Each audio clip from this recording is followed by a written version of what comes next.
The enemy are only 50 yards from us. We are heavily outnumbered. We are under devastating fire, and I shall not withdraw an inch but will fight to our last round. These are the final words of Major Somnath Sharma, who was the first soldier awarded by Paramveer Chakra.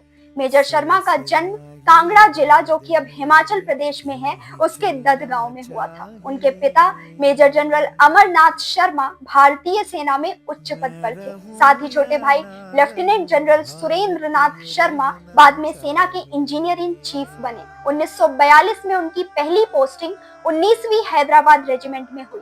उसके बाद उन्होंने द्वितीय विश्व युद्ध में असाधारण बहादुरी दिखाते हुए बर्मा मोर्चे की लड़ाई में दुश्मनों को नाको चने चबवा दिए। सेना में उन्हें अनुशासन, साहस और कर्तव्य निष्ठा का प्रतीक माना जाता था।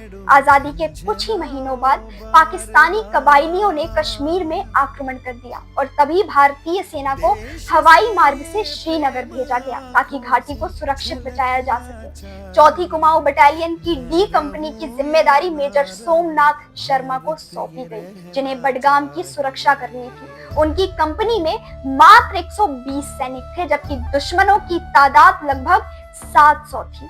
भारी गोलीबारी और चारों ओर से घिर जाने के बाद भी उन्होंने हार नहीं मानी और उनके बाएं हाथ में प्लास्टर था, पर वे लगातार अपने जवानों में गोलियां मारते रहे, उनका हौसला बढ़ाते रहे और खुद सबसे आगे रहकर एक योद्धा की तरह अपनी सेना का नेतृत्व करते रहे। जब स्थिति अत्यंत गंभीर हो गई तो उन्होंने अपना आखिरी वायरलेस संदेश भेजा, जिसमें उन्होंने कहा कि दुश्मन हमसे 50 गज की दूरी पर है और हम भारी गोलीबारी में हैं, पर मैं एक भी इंच पीछे नहीं हटूंगा और आखिरी आदमी व आखिरी गोली तक लड़ूंगा।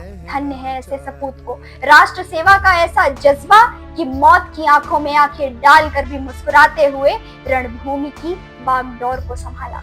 कुछ ही क्षण बाद एक मोटार शेल के विस्फोट से वे शहीद हो गए, लेकिन उनके सैनिकों ने मोर्चा नहीं छोड़ा और दुश्मनों को रोके रखा। उनकी इस वीरता से भारतीय सेना को समय मिला और श्रीनगर हवाई अड्डा बच गया, जो कश्मीर की सुरक्षा के लिए निर्णायक साबित हुआ। उनके इस अपार साहस और समर्पण के लिए मरणोपरांत उन्हें भारत का पहला परमवीर चक्र प्रदान किया गया और उनके इस बलिदान पर भारत माँ का कण कण अनंत काल तक गौरवान्वित होता रहेगा। जय हिंद, राजा रामचंद्र की जय।